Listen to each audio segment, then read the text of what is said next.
Ito po yung balingkod, Congressman Manik Manaog from the Lakas Tama Party at your self-service, mga kabayan.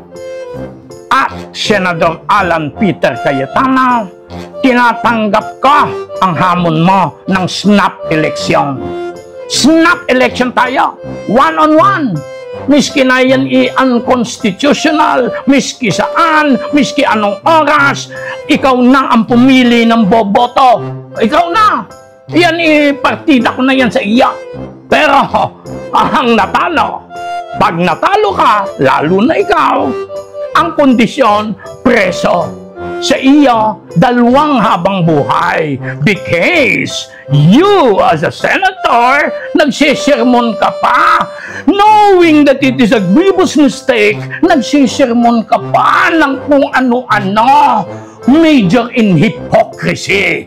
Yan ang sa iyo. Believe it or not. Ano? Diga.